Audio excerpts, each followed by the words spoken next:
கடைசி காலத்திலுள்ள பரிசுத்தவான்களிடத்தில் 2 குணங்கள் காணப்பட வேண்டும் என்று வெளிப்படுத்தல் 14:12 சொல்லுகிறது.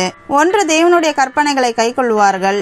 2, இயேசுவின் மேலுள்ள விசுவாசத்தை காத்துக்கொள்வார்கள். கற்பனை என்பது தேவனுடைய குணத்தை குறிக்கும். அதை பற்றி இன்னொரு வீடியோவில் பார்ப்போம். இன்றைக்கு 2வது சொல்லப்பட்ட இயேசுவின் மேலுள்ள விசுவாசத்தை காத்துக்கொள்வது என்றால் என்ன என்பதை பற்றி, அதாவது இயேசுவை போல விசுவாசிப்பது எப்படி என்பதை பற்றி இன்றைக்கு நாம் தியானிக்க போகிறோம். அதற்கு விசுவாசிக்கிறவர்களுக்கு தகப்பன் என்று அழைக்கப்படுகிற ஆபிரகாமின் வாழ்க்கையில் இருக்கும் 5 பாடங்களின் வழியாக நாம் விசுவாசத்தை பற்றி கற்றுக்கொள்ள போகிறோம். முதலாவதாக, ஈசாக்கை பலியிடும் சம்பவத்தில் தேவன் ஆபிரகாமை கூப்பிடும் போது இதோ அடியேன் என்று சொல்லுகிறார். இதே வார்த்தை வேதாகமத்தில் பல இடங்களில் வருகிறது. அதற்கு எபிரேய மொழியில் ஹினனி என்று அர்த்தம். அப்படி என்றால் என்னை அனுப்பும், போகிறேன், அது எதுவானாலும் செய்கிறேன் என்று அர்த்தம். இரண்டாவதாக, ஈசாக்கை பலியிடும் உடன்படிக்கை தேவனுக்கும் ஆபிரகாமுக்கும் மட்டுமே உரியது. ஆதலால் அதை பற்றி அவர் தனது மனைவியிடமோ மகனிடமோ வேலைக்காரர்களிடமோ யாரிடமும் அறிவிக்கவில்லை. ஏனென்றால் அப்படி அறிவித்திருந்தால் நிச்சயமாக அவர்கள் அதை தடுத்து நிறுத்தி அவருடைய விசுவாசத்திற்கு தடையாக இருந்திருப்பார்கள்.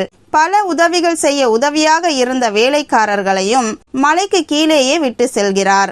ஆபிரகாம் தனது விசுவாசத்தின் உச்சிக்கு போகும்போது யாரையும் தடையாக வரும்படி வைக்கவில்லை. மூன்றாவதாக, ஆபிரகாமின் 3 நாள் பிரயாணத்திலும் மலை உச்சிக்கு ஏற ஒவ்வொரு அடி எடுத்து வைக்கும் போதும் கட்டையை பிளக்கும் போதும் அவருடைய விசுவாசம் வளர்ச்சியை நோக்கி பூரணத்தை நோக்கி சென்றது. அவர் எடுத்து வைக்கும் ஒவ்வொரு அடியிலும் கால்கள் தளர்ந்தது, ஆனால் இருதயமோ உறுதியில் பலப்பட்டது. நான்காவதாக, மனிதனுடைய போராட்டங்களை அறிந்திருக்கிற தேவன் ஈசாக்கை வெட்ட கத்தி எடுத்த ஆபிரகாமை 2 முறை கூப்பிடுகிறார். அப்பொழுதும் ஆபிரகாம் ஆரம்பத்தில் சொன்ன அதே பதிலான இதோ அடியேன் என்று சொல்லி அதற்கு கீழ்ப்படிந்தார். ஆதலால் தேவனுடைய வார்த்தையை ஒவ்வொரு நேரத்திலும் கேட்பது மிகவும் அவசியம். ஐந்தாவதாக, முட்புதரில் சிக்கியிருந்த ஆடு ஏதோ காடுகளில் அலைந்து திரியும் ஆடு கிடையாது. அது யாரோ ஒருவரால் வளர்க்கப்பட்ட ஆடு. ஆபிரகாம் தனது விசுவாசத்தின் உச்சிக்கு செல்லும் அதே நேரத்தில் மற்றொரு வழியாக இந்த ஆடும் மேல் நோக்கி வந்து கொண்டிருந்தது. தேவனுக்காக உறுதியோடு நிற்கக்கூடிய நேரத்தில் நாம் அதை நோக்கி செல்லும் போது அதற்கான வெகுமதியும் நம்மை நோக்கி வந்து கொண்டிருக்கும்.